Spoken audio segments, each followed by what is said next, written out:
नमस्कार दोस्तों, spectrum IAS में आप सभी का स्वागत है। मैं प्रशांत आप सभी को करंट अफेयर्स पढ़ाऊंगा और हमारी क्लासेस लगातार चल रही है और आप लोग एंजॉय कर रहे होंगे। आप लोगों को अगर मेरी क्लासेस अच्छी लग रही है तो सेशन को जरूर शेयर करिएगा। हम प्रारंभिक परीक्षा 2026 को ध्यान में रखते हुए जो मध्य प्रदेश लोक सेवा आयोग द्वारा आयोजित की जाएगी, जहां तक है नोटिफिकेशन दिसंबर में आ जाएगा। उसके बाद फरवरी या मार्च के शुरू वीक में आपका एग्जाम हो सकता है। तो उसके लिए आपको करंट अफेयर्स अभी से पढ़ना होगा, क्योंकि करंट अफेयर्स लास्ट में तैयार करना थोड़ा सा चैलेंजिंग होगा आपके लिए। तो हम लोग करंट अफेयर्स पढ़ते हैं और बिना समय व्यर्थ किए आगे की ओर बढ़ते हैं। चलें, पहला प्रश्न देखें आपकी स्क्रीन में। क्रिकेट को लॉस एंजल्स 2028 ओलंपिक में शामिल किया जा रहा। अभी जो 2028 का लॉस एंजल्स में ओलंपिक हो रहा, लॉस एंजल्स है कहां है? याद रखिएगा, यूएसए में है। कहां है? यूएसए में, यूनाइटेड स्टेट अमेरिका है, याद रखिएगा। ठीक है, तो यहां पे ध्यान रखिएगा कि संयुक्त राज्य अमेरिका में क्या है? लॉस एंजल्स है और वहां पे ओलंपिक का आयोजन किया जाएगा। इससे पहले क्रिकेट को पहली बार ओलंपिक खेल में कब शामिल किया गया था? ऐसे प्रश्न मध्य प्रदेश लोक सेवा आयोग हमेशा पूछा है, तो थोड़ा सा ध्यान रखिएगा। इसके पहले इसके पहले जो क्रिकेट था उसको कब शामिल किया गया था, किस ओलंपिक में शामिल किया गया था, इस चीज को आपको ध्यान रखना है। देखिए, तो मैं थोड़ा सा आपको यहाँ पे सारी चीज जानकारी देता हूँ, ओलंपिक के बारे में पहले जानकारी देता हूँ ताकि आपको चीजें पता चले। देखो, ओलंपिक की शुरुआत कब से हुई? ध्यान रखना, ओलंपिक की शुरुआत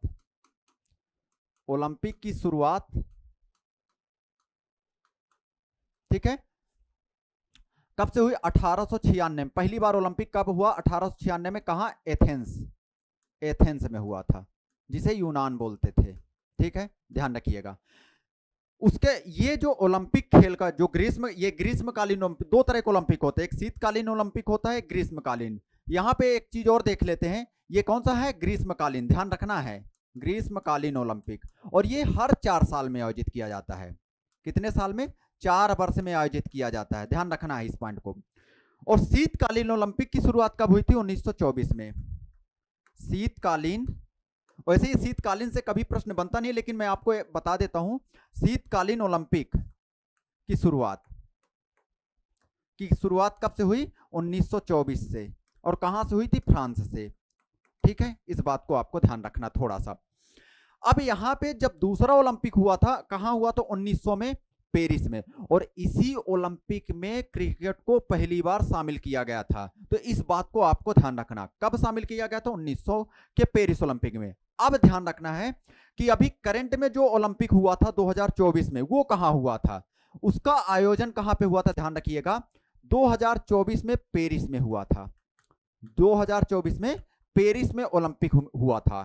अब ये थोड़ा सा ध्यान रखना, एक बार ऐसे मध्य प्रदेश लोक सेवा आयोग ने पूछा था कि लंदन में ओलंपिक कितनी बार आयोजित किया जा चुका, मतलब कब कब आयोजन किया गया था। उसी तरह आपसे पेरिस में भी प्रश्न बन सकते हैं। कैसे बनेंगे? कि निम्न में से पेरिस में ओलंपिक कब नहीं आयोजित किए गए। तो देखो, तो 2024 में तो पेरिस में ओलंपिक हुआ। इसके पहले पेरिस में कब हुआ था? 1924 में। यह भी याद रखिएगा, पेरिस में हुआ था। और इसके पहले पेरिस में कब हुआ था? 1900 में हुआ था।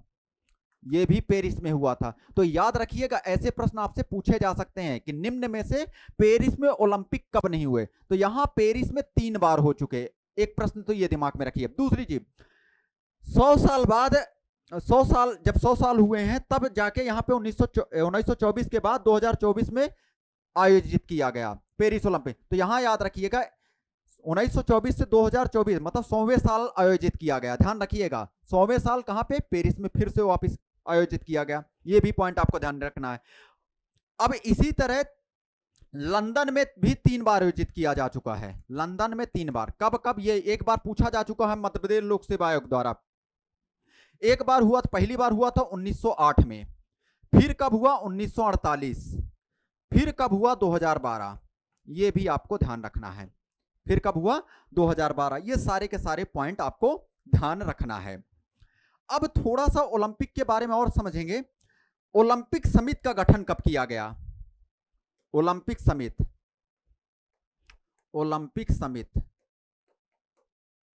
समिति का गठन, ठीक है, अंतरराष्ट्रीय ओलंपिक समिति का गठन, समिति का गठन। ये बहुत इंपॉर्टेंट प्रश्न, उसका रीजन क्या है, रीजन मैं बताता हूं क्या है। एक तो इसकी स्थापना 1896 में हुआ।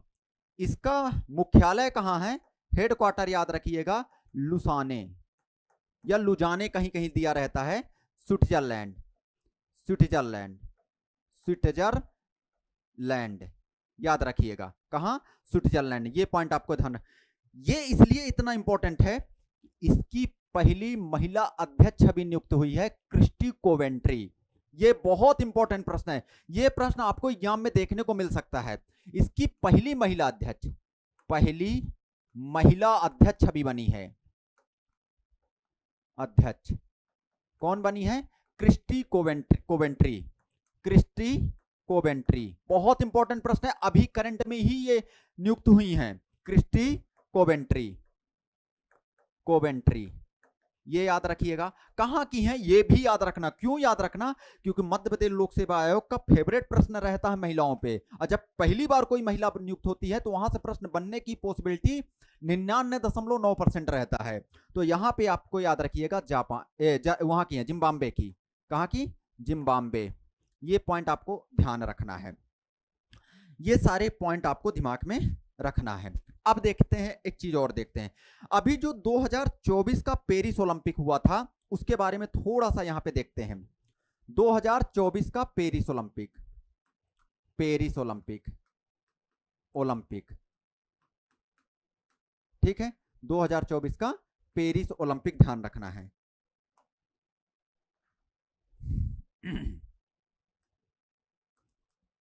2024 के पेरिस ओलंपिक में क्या योगदान था भारत का, ये देख लेते हैं। देखो इस पदक तालिका में थोड़ा सा ध्यान रखना, पदक तालिका,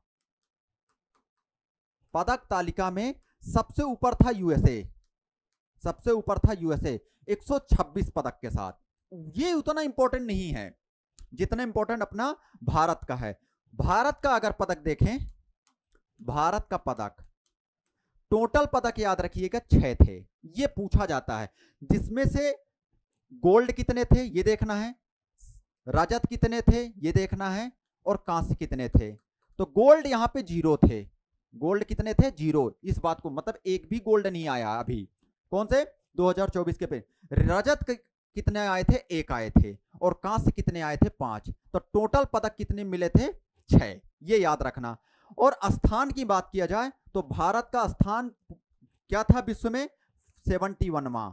ये भी आपको याद रखना है, ये भी याद रखना है, बहुत इंपॉर्टेंट है, बहुत ज्यादा, ठीक है। तो 71वां स्थान था, ये पॉइंट आपको ध्यान रखना। दूसरी चीज, यहां पे और आगे की ओर हम बढ़े तो यहां पे हम लोग देखते हैं, ये पेरिस ओलंपिक है, अब पेरिस पैरा ओलंपिक भी देखते हैं। हाँ, एक बात और याद रखिएगा, यहां पे एक प्रश्न अभी असिस्टेंट प्रोफेसर में आया था, थोड़ा मैं आपको बता देता हूं। हॉकी में भी हमने पदक पाया है, हॉकी में पदक पाया है, वो भी कांस्य पदक, किसको हरा के, स्पेन को हरा के, स्पेन को हरा के ये प्रश्न पूछा था। तो आप ये वापस से रिपीट हो सकता है, इसलिए ध्यान रखना, स्पेन को हराकर, हराकर, ठीक है। उद्घाटन समारोह में कौन था ध्वजवाहक, ध्वजवाहक देख लें, ध्वजवाहक पीवी सिंधु। ये कब, उद्घाटन में, ध्यान रखिएगा, समापन में नहीं, उद्घाटन में पीवी सिंधु और अंचत शरत कमल, अंचत शरत कमल, शरत कमल, ठीक है। और समापन समारोह में ये प्रश्न पूछा जाता है, ध्यान रखिएगा, समापन समारोह में, समारोह में ध्वजवाहक, समापन समारोह में ध्वजवाहक, ध्वजवाहक कौन था, मनु भाकर और पी श्रीजेश। बहुत इंपॉर्टेंट, पी श्रीजेश ने संन्यास भी ले लिया है, पी श्रीजेश और मनु भाकर, मनु भाकर, ठीक है, ये याद रखिएगा, ये याद रखिएगा। अब देखिए इनके संबंध में थोड़ा सा, इनके बारे में भी याद रखिएगा। इसका पूरा नाम पुसरला वेंकटा सिंधु है, और ये बैडमिंटन प्लेयर है। कैसी, बैडमिंटन, ये तो याद इसलिए याद रखिए, कभी कभार ऐसा भी पूछ लेता। अंचत Sharath Kamal table tennis player हैं, टेबल टेनिस प्लेयर हैं, ये याद रखिएगा। पी श्रीजेश हॉकी के प्लेयर हैं, हॉकी के, इन्होंने संन्यास ले लिया। और मनु भाकर शूटर हैं। क्या है? शूटर। अब एक पॉइंट मनु भाकर के बारे में याद रखिए। मनु भाकर के बारे में ये पॉइंट आपको याद रखना है कि जो ग्रीष्मकालीन ओलंपिक हुआ था पेरिस में, उसमें पहला पदक मनु भाकर ने ही दिलाया था। उसमें पहला पदक किसने दिलाया था? मनु भाकर ने ही दिलाया था। ये सारे के सारे पॉइंट आपको दिमाग में रखना है, ठीक है। और एक चीज याद रखिए कि कौन से नंबर का ये ओलंपिक हुआ था? 33वां। ये भी प्रश्न पूछा जा सकता है। अब ध्यान रखना है कि 34वां कहां होगा, 35वां कहां होगा, 36वां, ये क्रम याद रखिए, क्योंकि ये आपसे प्रश्न कभी भी पूछा जा सकता है। तो 34वां देखिए, ये 33वां कहां, कौन था? पेरिस। 33वां वाला कौन सा था? पेरिस, याद रखिएगा। पेरिस कहां था ये भी ध्यान रखो, कहीं आप गलत ना कर दो। फ्रांस। कहां था? फ्रांस। अब देखिए 34वां याद रखिए, 34वां कहां होगा? लॉस एंजल्स में। लॉस एंजल्स, एंजल्स, ठीक है, लॉस एंजल्स में। और ये आता कहां? यूएसए में आता है, ठीक है। लॉस एंजल्स कहां आता है? यूएसए में आता है। ये एक्चुअली में बॉलीवुड, हॉलीवुड सिटी है। कौन सी? हॉलीवुड सिटी, ये भी याद रखो, हॉलीवुड सिटी। यहां मूवी बनती है, ध्यान रखिएगा इस क्षेत्र में, ठीक है। और ये मैं बता देता हूं यूएसए के पश्चिमी क्षेत्र में है ये लॉस एंजल्स। अब यहां पे देखो, कैलिफोर्निया के पास में है, ध्यान रखिएगा। अब यहाँ पे 35वां देखें, 35वां कहां पे होगा? इस बात को आपको ध्यान रखना होगा। 35वां होगा ब्रिस्बेन में, ब्रिस्बेन। और ब्रिस्बेन कहां पड़ता है? ऑस्ट्रेलिया, AUS लिख देता हूं, ऑस्ट्रेलिया में। और 36वां अपने इंडिया में होगा, 36वां इंडिया में होगा। और इंडिया में इसके लिए मैदान बनाया जा रहा है अहमदाबाद में। कहां पे? अहमदाबाद में बनाया जा रहा है, अहमदाबाद। तो इंडिया में होगा। देखो ये 33वां हुआ 2024, यहां पे लिख देता हूं। 34वां 2028, ये भी याद रखना। 35वां 2032। और इंडिया में कब होगा? 36वां 2036, 2036। ये सारे के सारे पॉइंट को आपको ध्यान रखना है। तो इंडिया में कब होगा? 2036 में 2036वां होगा। ये बहुत इंपॉर्टेंट है आपके लिए, बहुत ज्यादा इंपॉर्टेंट है। इस बात को आपको विशेष रूप से ध्यान देना है। तो इस सारे बिंदुओं को आपको ध्यान रखना। अब एक पॉइंट और बता देता हूं, जैसे सामान्य ओलंपिक होता है उसी तरह पैरा ओलंपिक भी होता है। तो देखो पैरा ओलंपिक, देखो यहीं पे देख लो। मैं आपको थोड़ा सा इसके वो ध्यान रखना कि भारत का स्थान क्या था। पैरा ओलंपिक कौन सा? Paris para Olympic, para Olympic, ठीक है। इस बात को आपको ध्यान रखना। टोटल पदक कितने थे याद रखना? 29। और इसमें चाइना प्रथम स्थान पे था, ध्यान रखिएगा। उसमें यूएसए प्रथम स्थान था। पेरिस पैरा ओलंपिक में, ये यहां पे लिख देता हूं, पेरिस पैरा ओलंपिक में भारत कुल याद रखिएगा 29 पदक प्राप्त किया। 7 9 13, 7 9 13, समझ गए होंगे। 7 गोल्ड, 9 रजत और 13 कांस्य। तो 13 7 कितना हो गया? 20, और 20 9 29, याद रखिएगा। और स्थान क्या था इंडिया का? ये याद रखना। ये प्रश्न पूछा जा सकता है, ये डेटा भी पूछा जा सकता है। आपको जोड़ी जमा, वो सॉरी, आपको ABC में ऑप्शन चेंज करके दे देगा, समझ रहे हैं ना। स्थान याद रखिएगा 18वां, स्थान 18वां। ये सारे बिंदु आपको यहां से कवर करके रखना है, ये सारे बिंदु आपको यहां से कवर करके रखना है, ठीक है। चलो आगे देखते हैं। यहां पे देखते हैं अगला प्रश्न, बहुत इंपॉर्टेंट है, बहुत ज्यादा ऐसे प्रश्न पूछे जाते हैं। तो मैं उन प्रश्नों को का संकलन किया हूं जो आपके एग्जाम के लिए बेहद इंपॉर्टेंट है। इसलिए आपको सभी लोगों को बने रहना है और स्पेक्ट्रम IAS के चैनल को सब्सक्राइब कर लेना है। और यहाँ पे बहुत शानदार क्लासेस चल रही है और प्रारंभिक परीक्षा 2026 को ध्यान में रखते हुए सारी चीज कराई जा रही है। आगे बढ़ते हैं। कोलंबिया और उज्बेकिस्तान को न्यू डेवलपमेंट बैंक का क्या है? सदस्य बनाया गया है, नया मेंबर बनाया गया है। अब कुल सदस्य देशों की संख्या कितनी है यहां पे? किसमें? न्यू डेवलपमेंट बैंक, NDB, याद रखिएगा। क्या? NDB, new development bank. क्या है? न्यू डेवलपमेंट बैंक, याद रखिएगा। और ये क्या है? ब्रिक्स जो ब्रिक्स देश हैं उनके द्वारा स्थापित ये बैंक है, तो ब्रिक्स समूह का बैंक है, ये याद रखिए, ब्रिक्स समूह का बैंक, ठीक है। और इसकी स्थापना याद रखिएगा, स्थापना हुई थी 2014। कब हुई थी? 2014। और इसका हेडक्वार्टर अगर बात करें तो संघाई में है, और संघाई कहाँ? चाइना में आता है। संघाई कहाँ आता है? चीन में आता है। अब देखें, इसमें वर्तमान में पहले 9 सदस्य थे, 2 और जुड़ गए, तो 9 2 11, 9 2 11, कौन हो गए? 11। तो याद रखिएगा इसके सदस्य कितने देश हैं वर्तमान में अगर देखा जाए तो 11 है। अब एक चीज और देखते हैं, इसके वर्तमान अध्यक्ष कौन है? डिल्मा रोसेफ। कौन है? डिल्मा रोसेफ। ये याद रखना है, बहुत इंपॉर्टेंट चीजें हैं। डिल्मा रोसेफ ये ब्राजील के हैं, ये ठीक है, ब्राजील के राष्ट्रपति भी रह चुके हैं डिल्मा रोसेफ। वो यहाँ के क्या है? अध्यक्ष है डिल्मा रोसेफ। और इसके महासचिव कौन है? याद रखिए, महासचिव केवी कामत। ये भी पॉइंट आपको ध्यान रखना है, केवी कामत, बहुत अच्छे से ध्यान रखना। तो केवी कामत याद रखिएगा। वर्तमान अध्यक्ष कौन है? डिल्मा रोसेफ है, ठीक है। अभी 2 देश कौन से? कोलंबिया, ये याद रखिएगा, कोलंबिया हो गया और उज्बेकिस्तान हो गया। कोलंबिया एक्चुअली में दक्षिण अमेरिका का कंट्री है, दक्षिणी अमेरिका का कंट्री। और कोलंबिया की राजधानी बगोटा, लो ये भी लिख लो, बगोटा। उज्बेकिस्तान की राजधानी ताशकंद। और उज्बेकिस्तान याद रखना मध्य एशिया का देश है। और अगर हम बात कर लें देशों के 11 देश की बात कर लें तो याद कर लीजिए, अगर अब आपको याद करना हो, वैसे पूछा नहीं जाएगा आपसे, लेकिन एक बार देख लीजिए, एक नजर में तो देख ही लीजिए। देखिए, एक तो ब्रिक्स देश जो हैं वो सारे, जैसे बी से याद रखिएगा ब्राजील, ठीक है, जैसे यहां पे मैं लिख देता हूं ब्रिक्स है, ठीक है।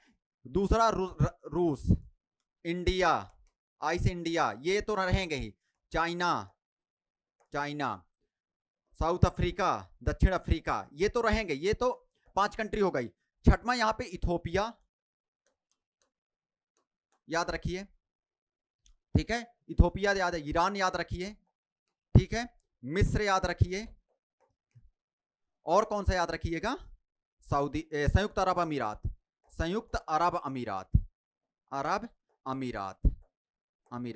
तो ये कितने हो गए? 5 4 9, और ये 2, एक 9 1 10, एक 11, ये 11 हो गए, ठीक है। तो आपको बिल्कुल गलती से भी किसी भी अगर आपसे ये पूछे कि निम्न में से न्यू डेवलपमेंट बैंक के कौन से सदस्य देश नहीं हैं, तो आपसे ऐसे भी प्रश्न पूछे जा सकते हैं, ठीक है, इस बात को। और ये क्या करता है? ब्रिक्स जो सदस्य देश हैं उनको वित्तीय सहायता उपलब्ध कराता है। क्या याद रखेंगे? ब्रिक्स सदस्य देशों को वित्तीय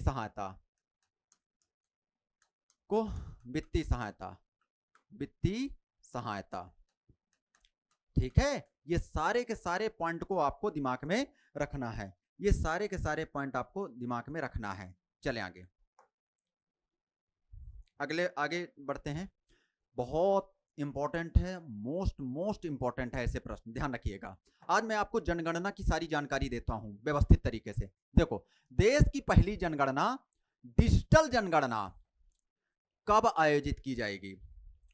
डिजिटल जनगणना कब आयोजित की जाएगी, इस पॉइंट को आपको ध्यान रखना। तो पहली तो याद रखना, जनगणना का उल्लेख सर्वप्रथम कहां पे मिलता है?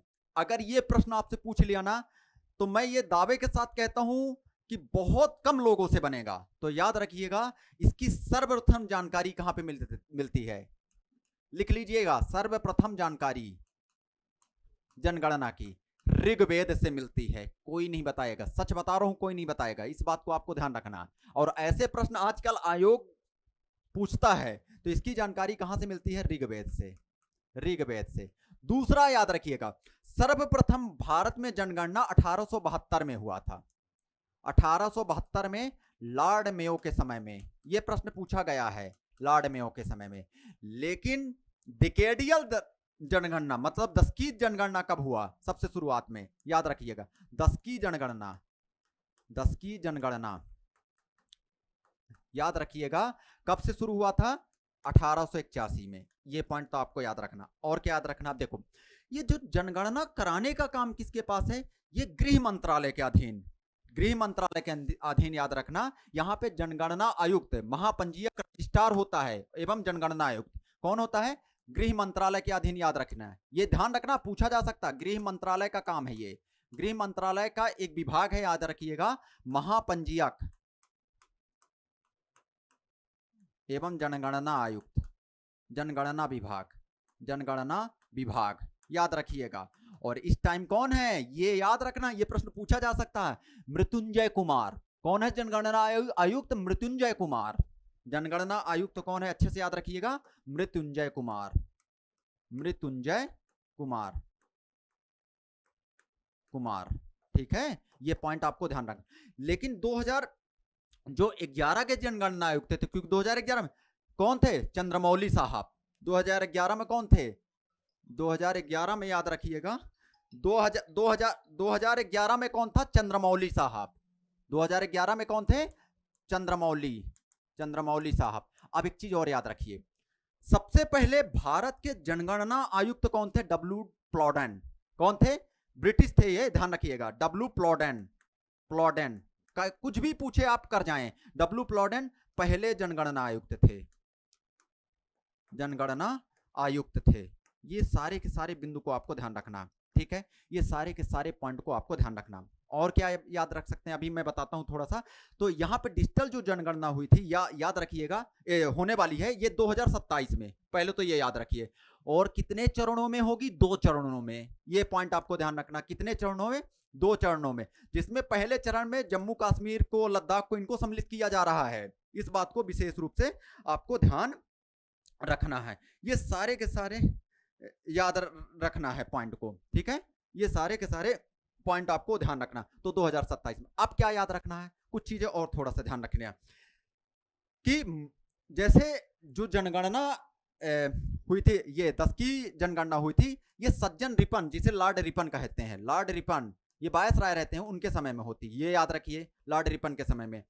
और क्या याद रखना, अभी अगर अब जनगणना जो आने वाली है, भारत चाइना को पीछे कर रहा है, ठीक है। भारत चाइना को पीछे कर देगा।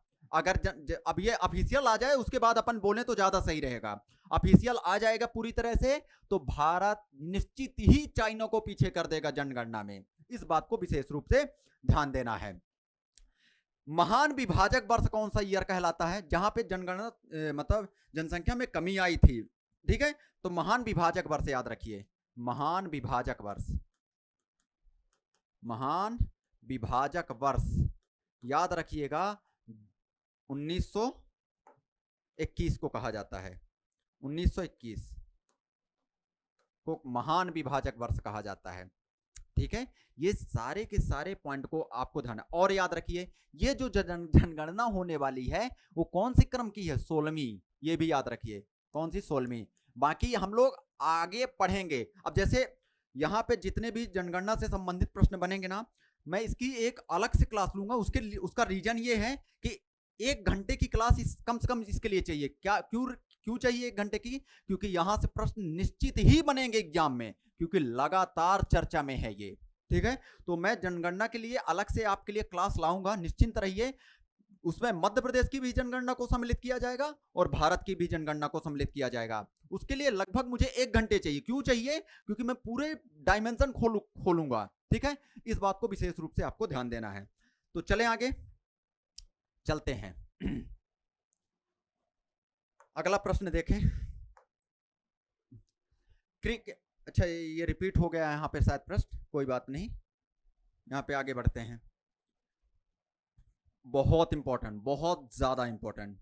चलो देखो, मैं उन प्रश्नों को सम्मिलित किया हूं जो आपके एग्जाम में निश्चित ही देखने को मिलेंगे, क्योंकि देखो उसका रीजन है, ये प्रश्न कहीं से कॉपी पेस्ट नहीं है। ये प्रश्न सच बता रहा हूं आपको।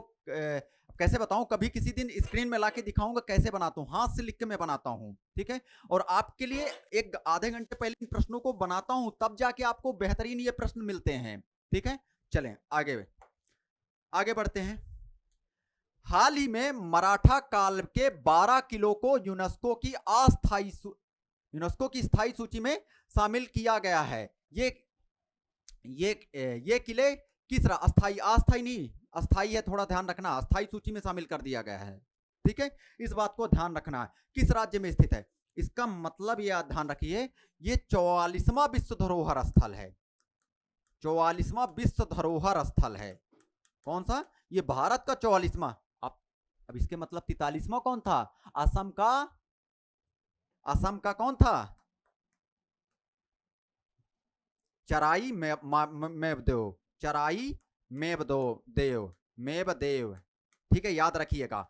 ठीक है, ये अहोम राजा की क्या थी? पिरामिड थी, अहोम राजा की पिरामिड थी, अहोम राजा की पिरामिड, पिरामिड। ठीक है, ये याद रखिएगा। और ये 44वां जो विश्व धरोहर शामिल किया गया, ये शिवाजी के 12 सैन्य किलों को शामिल किया गया, जिसमें से वो सैन्य किले एक तो महाराष्ट्र में है, और महाराष्ट्र में है और अधिकांश, और एक जो है तमिलनाडु में है। तो याद रखना कहां पे है ये किले? महाराष्ट्र और तमिलनाडु, याद रखिएगा, महाराष्ट्र और तमिलनाडु, जिसमें 11 जो है महाराष्ट्र में है, एक कहां है? तमिलनाडु में है, ये ध्यान रखना है। ठीक है, तो थोड़ा सा आपको मैं बता दूं यूनेस्को के बारे में। UNESCO, United Nation Educational Scientific Cultural Organization, लिख लीजिएगा, मैं नहीं लिख रहा हूं यहाँ पे, यूनाइटेड नेशन, लिखो यहाँ पे, United Nation Educational Scientific Cultural Organization, full form भी पूछा जा सकता है। यूनेस्को की स्थापना कब हुई थी? याद रखिएगा, 1945 में हुई थी यूनेस्को की स्थापना। और इसका मुख्यालय याद रखना है, पूछा गया है, पेरिस में है। इसका हेडक्वार्टर कहाँ है? पेरिस में है, पेरिस में। और इसकी महानिदेशक या अध्यक्ष बोल दीजिए, कौन है? Andre Azoulay. कौन है इसके महा अध्यक्ष? कौन है? याद रखिएगा, आंद्रे अजोले, आंद्रे अजोले। ये करंट में याद रखना, अजोले। ये सारे के सारे पॉइंट आपको ध्यान रखना। अभी जो 47वीं नंबर की बैठक हुई थी, कौन सी नंबर की बैठक? 47वीं नंबर की बैठक हुई थी। कहां पे हुई थी? फ्रांस के पेरिस में, फ्रांस के पेरिस में हुई थी। इस बात को भी आपको ध्यान रखना है। ठीक है, ये सारे के सारे पॉइंट को आपको ध्यान, और पॉइंट ध्यान रखिए। पहला भारत का यूनेस्को साइड में सम्मिलित स्थल पहला कौन सा था? ये भी याद रखना। तो पहला यहां पे याद रखना है, कौन सा था? आगरा का किला, आगरा का किला, याद रखिएगा। ठीक है, इस पॉइंट को आपको ध्यान रखना। ये सारे के सारे पॉइंट को आपको ध्यान रखना है। ठीक है, और क्या याद रख सकते हैं यहां पे? अगर हम बात करें तो मध्य प्रदेश के कौन कौन से हैं? मध्य प्रदेश के कौन कौन से स्थल है? ध्यान रखिएगा, यहां पे एमपी के 3 स्थल हैं। एमपी के कौन से 3 स्थल हैं? एक तो याद रखिए खजुराहो, एक तो याद रखिए खजुराहो, और खजुराहो 1986 में, ये सबसे पहला स्थल है मध्य प्रदेश का, मध्य प्रदेश का। फिर दूसरा अगर हम बात करें, सांची, सांची 1989।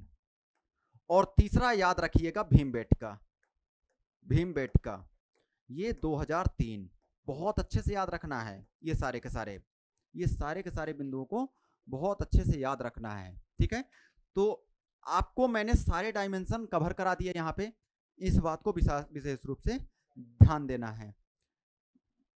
क्लास तो चल रही, कट जाएगा, ठीक है, दे दीजिए।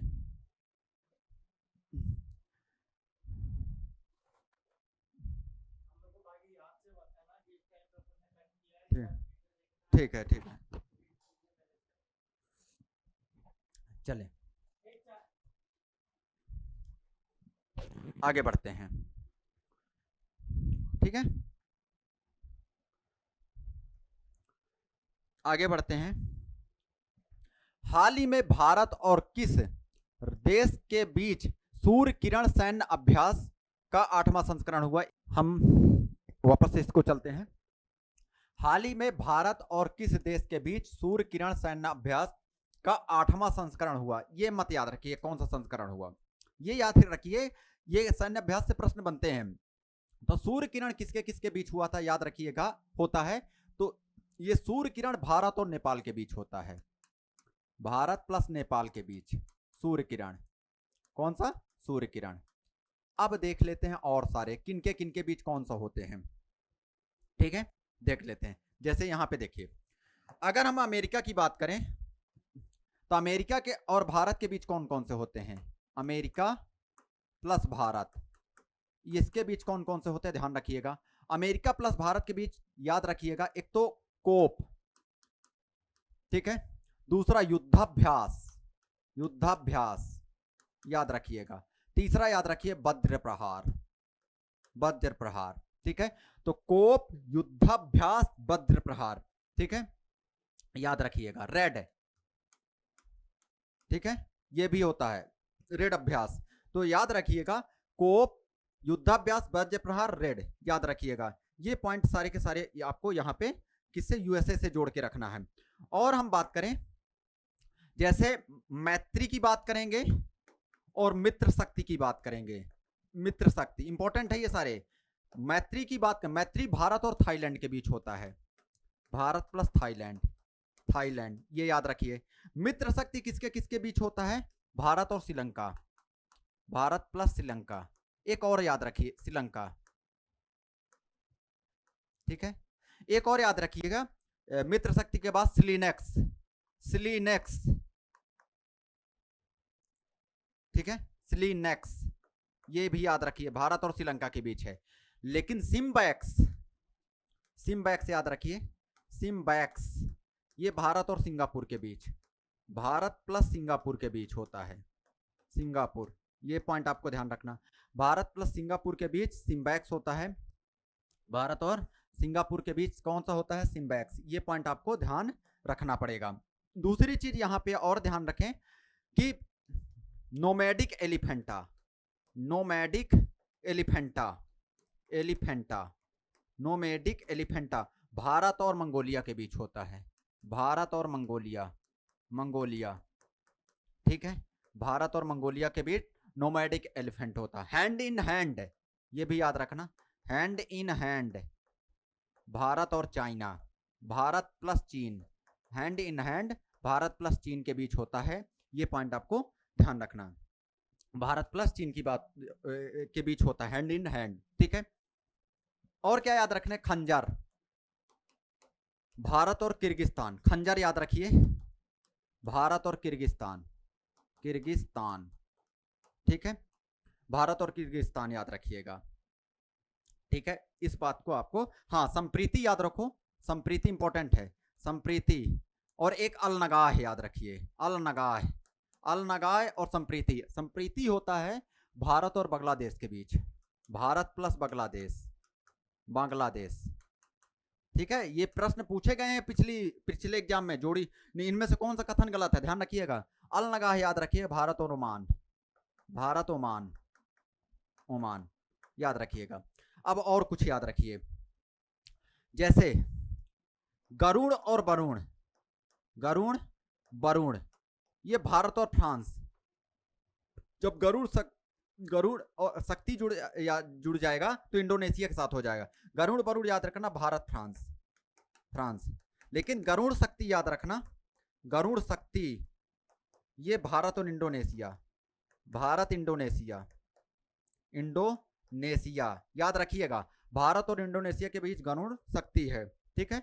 ये पॉइंट आपको दिमाग में रखना है, ये सारे के सारे पॉइंट आपको दिमाग में रख। इंद्र देखें, इंद्र देखें एक, और एक इंद्रधनुष देखें, इंद्रधनुष, इंद्रधनुष, इंद्रधनुष भारत और रूस, भारत और रूस, भारत प्लस रूस, याद रखिएगा। जबकि इंद्र किसके किसके बीच है, इंद्र ध्यान रखिएगा भारत और किसके बीच, ब्रिटेन। ये सारे के सारे पॉइंट आपको ध्यान रखना है, ये सारे के सारे पॉइंट आपको ध्यान रखना होगा। चले, मैंने आपको बहुत सारे यहाँ पे बता दिया है, मैंने आपको बहुत सारे बता दिया, ध्यान रखिएगा। चले आगे, आगे बढ़ते हैं। हाल ही में अंतरराष्ट्रीय रामायण महोत्सव का आयोजन किस देश में किया गया, थोड़ा सा ध्यान रखिएगा। अंतरराष्ट्रीय रामायण महोत्सव का आयोजन कहां पे किया गया था, ध्यान रखिएगा। ये किया गया है श्रीलंका। कहां पे, किस देश में किया गया, श्रीलंका। ये पॉइंट आपको ध्यान रखना। अब देखिए थोड़ा सा एक चीज, ये है इंडिया पर अपना भारत, ये छोटू सा श्रीलंका। कुछ चीज यहां पे बता देता हूं, ठीक है। यहां के राष्ट्रपति कौन है, दिशा नायके, कौन है राष्ट्रपति, कौन है, अनुरा दिशा नायके, अनुरा दिसानायके। ठीक है, याद रखिएगा। यहाँ के कौन है राष्ट्रपति? अनुरा दिसानायके। अब थोड़ा सा ये याद रखना, भारत और श्रीलंका के बीच यहाँ पे है कौन सी? पाक जल संधि। पाक जल संधि, जल संधि। यहीं पे आपको ध्यान रखना मन्नार की खाड़ी भी मिलेगी। मन्नार की खाड़ी, बहुत ज्यादा जैव विविधता मिलती है यहाँ मन्नार की खाड़ी। और ये प्रबाल, यहाँ पे प्रबाल भित्ति, प्रबाल से निर्मित ये है, प्रबाल से निर्मित ये क्षेत्र है, निर्मित ये क्षेत्र है। ठीक है, यहाँ पे अत्यधिक जैव विविधता भी मन्नार की खाड़ी में पाई जाती है। अत्यधिक जैव विविधता, अत्यधिक जैव विविधता। ठीक है, यहीं पे एक चीज याद रखना, कच्चा टापू द्वीप। यहां पे याद रखिएगा कच्चा टापू द्वीप। कच्चा टापू द्वीप, क्यों याद रखना कच्चा टापू द्वीप? इसलिए याद रखना कच्चा टापू द्वीप क्योंकि ये भारत और श्रीलंका के बीच विवादित है। भारत और श्रीलंका के बीच विवादित है। भारत प्लस श्रीलंका के बीच विवादित, ठीक है, भारत और श्रीलंका के बीच विवादित है। इस बात को आपको ध्यान रखना है। ठीक है, ये सारे के सारे पॉइंट आपको ध्यान रखना है। यहीं पे सबसे दक्षिणतम बिंदु यहाँ पे देखें, यहाँ पे कन्याकुमारी है। कन्याकुमारी, कुमारी, ध्यान रखिएगा क्या है? कन्याकुमारी। ये भी पॉइंट आपको ध्यान रखना। यहीं पे याद रखना रामेश्वर है। यहीं पे क्या है? रामेश्वर। ठीक है, तो ये सारे के सारे पॉइंट आपको ध्यान रखना है। ये सारे के सारे पॉइंट आपको ध्यान रखना है। ठीक है, म्यांमार में कौन सा ऑपरेशन चलाया गया था अभी जब भूकंप आया था? ये भी ध्यान रख लीजिए। तो म्यांमार में ऑपरेशन ब्रह्मा चलाया गया था। ऑपरेशन ब्रह्मा, ये भी याद रखो। और ईरान के लिए कौन सा ऑपरेशन चलाया गया था? ऑपरेशन सिंधु। ईरान के लिए ध्यान रखना, ये भी इंपॉर्टेंट है। अभी जो ईरान में ऑपरेशन चलाया गया था भारत के द्वारा, ऑपरेशन सिंधु। ऑपरेशन सिंधु, ये भी आपको ध्यान रखना है। ऑपरेशन सिंधु। और भारत और पाकिस्तान के बीच अभी जो ऑपरेशन चला था, भारत ने पाकिस्तान के विरुद्ध कौन सा ऑपरेशन चलाया था? ऑपरेशन सिंदूर। ऑपरेशन सिंदूर, ठीक है, ये भी आपको ध्यान रखना है। ये सारे के सारे पॉइंट आपको ध्यान रखना है। चले आगे, आगे बढ़ते हैं। ठीक है, अब थोड़ा तेज से चलेंगे क्योंकि इस समय के हिसाब से काम करना पड़ेगा। देखें, हाल ही में उत्तराखंड के बाद समान नागरिक संहिता, पहले तो यूसीसी, यूनिफॉर्म सिविल कोड, इसका फुल फॉर्म याद रखना, यूनिफॉर्म सिविल कोड, याद रखिएगा। ये समान नागरिक संहिता याद रखिएगा। ये कब भारतीय संविधान में कहां पे उल्लेख है? याद रखिएगा, अनुच्छेद 44। ठीक है, अनुच्छेद 44, ये भी पॉइंट याद रखिएगा। तो ये समान नागरिक संहिता लागू करने वाला देश का दूसरा राज्य कौन बना है? गुजरात। तो पहला राज्य कौन सा बना? उत्तराखंड। देखिए, लेकिन थोड़ा सा ध्यान रखना है, स्वतंत्रता के पहले गोवा बना था। मैं लिख देता हूं, नहीं तो आप गलत कर दोगे वहां पेपर में। स्वतंत्रता के पहले गोवा था। लेकिन स्वतंत्रता के बाद पहला यूसीसी लागू करने वाला कौन था? स्वतंत्रता के बाद समान निवेश, सभी जैसे तलाकशुदा, विवाह वाली महिलाओं, ठीक है, उनके लिए, सभी के लिए क्या है? समान सिविल संहिता, समान नागरिक संहिता लागू किया जाएगा। ठीक, ध्यान रखिएगा। स्वतंत्रता के बाद क्या पहला राज्य कौन बना? पहला राज्य उत्तराखंड। उत्तराखंड, यूके लिख देता हूं, उत्तराखंड याद रखिएगा। ठीक है, उत्तराखंड यहां पे लिखना पड़ेगा, नहीं तो तुम यूके, यूनाइटेड किंगडम कर दोगे। उत्तराखंड, ठीक है, याद रखिएगा। दूसरी चीज आपको ध्यान रखना है, यहां पे और पॉइंट याद रखिएगा। दूसरा राज्य कौन सा बना? गुजरात। दूसरा राज्य गुजरात, जीजे याद रखना। तो दूसरा राज्य कौन सा बना है? गुजरात। ये पॉइंट आपको ध्यान रखना है। और गुजरात में बहुत सारी चीज बताया था कि गुजरात के मुख्यमंत्री भूपेंद्र भाई हैं। राज्यपाल कौन है? आचार्य देवव्रत है। यहाँ पे कठियावाड़ प्रायद्वीप है, जो कि यहाँ पे काली मृदा का विस्तार है। तो यहाँ पे कपास और मूंगफली की उत्पादन काफी होता है यहाँ पे। और ये सबसे बड़ा तटीय राज्य है। अगर इसके पहले वाले लेक्चर में मैंने बताया था आपको, तो ये क्या है, सबसे बड़ा तटीय राज्य है, याद रखिएगा, मध्य प्रदेश, सॉरी, भारत का। ठीक है, इस बात को विशेष रूप से आपको ध्यान देना है। आगे बढ़े, आगे बढ़ते हैं। देखिए, Madhya Pradesh secured second position at prestigious national ODOP. अभी जस्ट बताया था, इसके पहले वाले लेक्चर में मैंने ओडीओपी बताया था। ओडीओपी में मध्य प्रदेश को द्वितीय पुरस्कार मिला था, उसमें ओडीएफ लिखा था, अगर याद आ रहा हो तो मैंने ओडीओपी बताया था। तो वन डिस्ट्रिक्ट वन प्रोडक्ट में ध्यान रखना है ये पॉइंट। और इसमें ये याद रखना कि मध्य प्रदेश के बहुत सारे उत्पादों को ओडीओपी में सम्मिलित किया गया है। एक बार मैं रिकॉल करा देता हूं ताकि आपको एक परमानेंट के लिए याद रहे। देखें, मैं आपको यहां पे रिकॉल करा देता हूं, एक सेकंड। देखें, यहीं पे एक तरफ मैं ओडीओपी लिख देता हूं ताकि आपको चीजें याद हो जाए थोड़ा सा स्पीड में। उसे मैंने बताया था, जैसे देखिए, संतरा, संतरा कहाँ का ओडीओपी है, 2 जगह का, राजगढ़, राजगढ़ प्लस छिंदवाड़ा, छिंदवाड़ा, ये याद रखिएगा। जैसे कृषि उपकरण, कृषि उपकरण, कृषि उपकरण, हाँ, ओडीओपी की शुरुआत कहां से हुई थी, उत्तर प्रदेश से। ओडीओपी की शुरुआत, शुरुआत ये याद रखिए 2018 में, 2018 में कहां से हुई थी, याद रखिएगा, यूपी से। ठीक है, ये पॉइंट। और कृषि उपकरण 2 जगह का, एक तो विदिशा और सागर, विदिशा और सागर, ये याद रखिएगा, विदिशा प्लस सागर। ठीक है, और याद रखना गुना, ठीक है, गुना का याद रखना, मिर्च, सॉरी, गुना का ये याद रखिए, धनिया, गुना का धनिया याद रखना, धनिया। ठीक है, खरगोन का याद रखिएगा, मिर्च, खरगोन का मिर्च, ये याद रखिए, खरगोन का मिर्च, गुना का धनिया। मंदसौर का याद रखना, लहसुन, मंदसौर का, मंदसौर नीमच का लहसुन, नीमच का लहसुन, लहसुन। ठीक है, ये याद रखिएगा। ठीक है, मंदसौर नीमच का लहसुन याद रखिएगा। और याद रखना, जैसे बहुत, और मैं ऐसे ही बता देता हूं, जैसे रीवा का सुंदरजा आम याद रखिएगा। ठीक है, जबलपुर का मटर याद रखिएगा, जबलपुर लिख लीजिएगा आप अपने कॉपी में, जबलपुर का मटर, रीवा का सुंदरजा आम याद रखना, बालाघाट का 12 सिवनी साड़ी याद रखिएगा, ये सब सारी।